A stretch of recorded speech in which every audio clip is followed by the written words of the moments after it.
අයි කොහමද?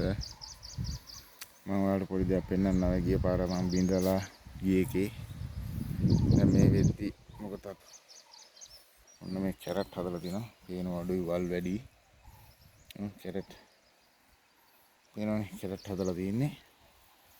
වට්ටක්ක තියෙනවා. මේ කැරට් වල වල් ගලවන්න තියෙනවා. ඔන්න. අල්ලලා තියෙන බොංචි කොටුව. පොඩි පොඩි දේවල් තමයි හදලා තියෙන්නේ. පල්ලෙහාට තියෙන ඉතුරු ටික පල්ලෙහාට ගිහලා බලමු. මම ඔයගොල්ලන්ට පෙන්නන්න. දෙපැත්තේ තියෙන බොංචි හදපු කොටුවක් ඒක අවසානයේ. මේ පැත්තේ තියෙන බොංචි කොටුවක් ඒක අපේ නෙමෙයි.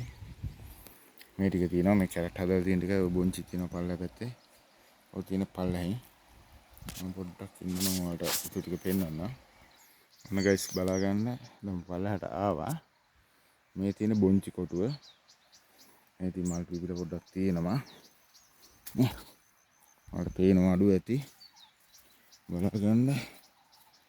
පල්ලෙහාටත් එනවා බඩත් ඇදලා තියෙන්නේ. ඒ අතර ඉතින් පොඩි බෝගයක් දාලා තිනවා මේවා. ඉරුම්. ඒවා නම් පේනවා දැන් පේන අඩුයි මේ වල්ගස්. ඇවිල්ලා තියෙන්නේ. වල් ටික ගලවන්න ඕනේ.